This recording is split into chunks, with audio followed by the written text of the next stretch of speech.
Okay guys, so what's next on the Arco twin engine 1970 bike? This is what I think is next. We've already fired up the red engine. The next thing is to get that white engine complete and fired up, and then we'll move on.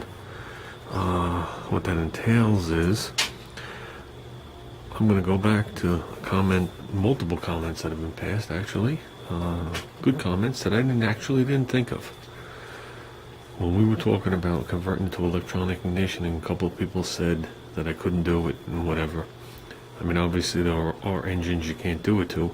And basically what was explained to me, if I understood them correctly, I mean, correct me if I'm wrong, was the magnet that's here, the polarity is wrong. So say this is positive, north on this side and south on the other, it's backwards. Now, I know these flywheels are identical, but I never checked to see if this is north top and say positive, negative, whatever, you know what I'm talking about, south on the bottom. So I want to check that. So I'll pull the other cover off and I'll just check it with another magnet. That's pretty easy. With that, if everything's okay, I'll leave the flywheel on. We got to put the starter on. Okay, now I never broke the flywheel free. We just rubbed the starter off it. So I'll put the starter back on. We'll torque it down. I'll put the coil on, and then it's just a matter of slipping the red carburetor on, and we can fire it up. Make sure everything runs well and there's no rod knocks or anything strange about it. So if there is, we'll go in there and correct it now. I got 2 mint rods and 2 more cranks, and they look like the bushing type crank like this one has.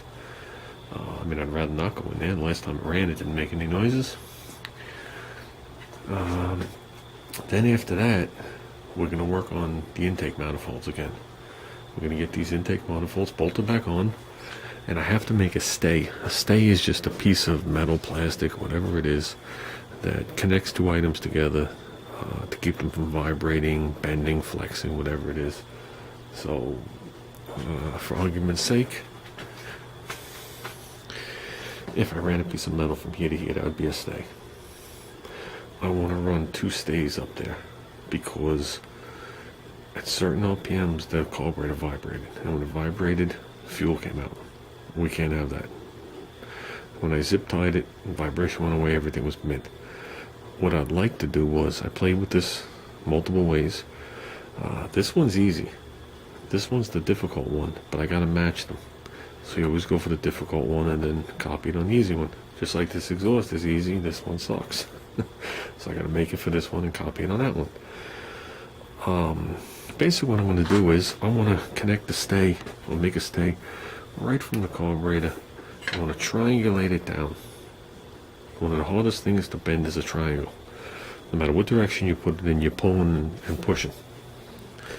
So what I was thinking was,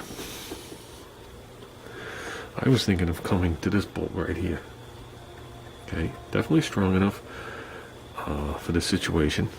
But originally I was going to get a piece of whatever size rod it was going to be, 5/16, whatever it was. I was going to take it to work, heat it up, flatten it out, drill it out, machine a nice tab on it, make it look all pretty.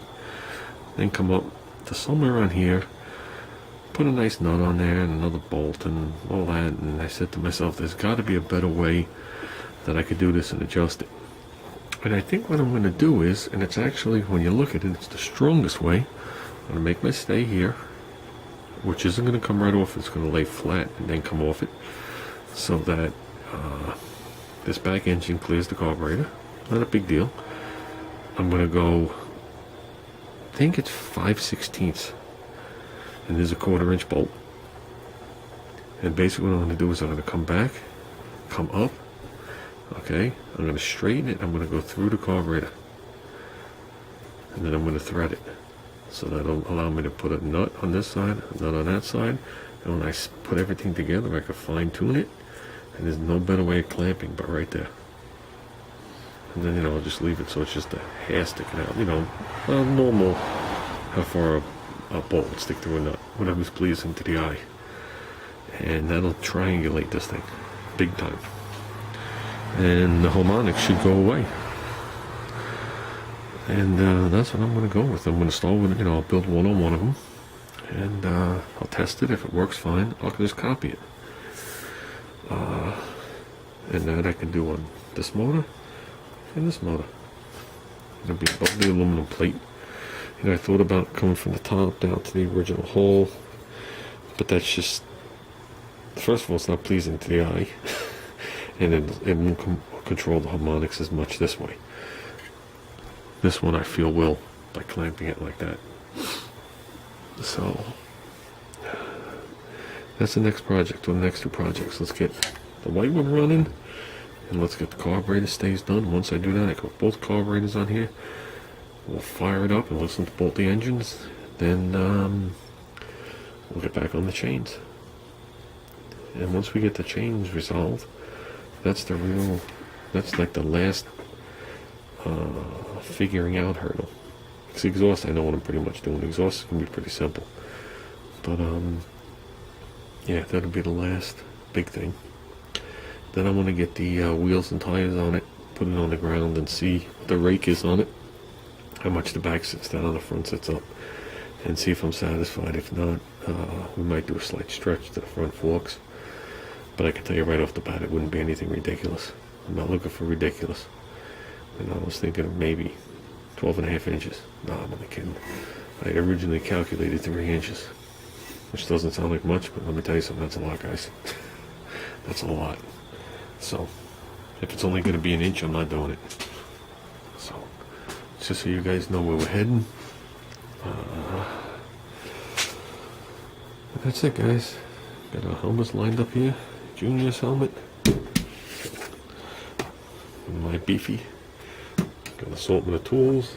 Gas for him. Methanol for me. That's it. Tomorrow we're off. So, okay, guys. Have yourselves a good night. I'm calling it quits for tonight. I gotta get up early and figure out a way to load these. This fits in the car. I don't know what to do with that. So I might zip tie it to the door molding and just call it done.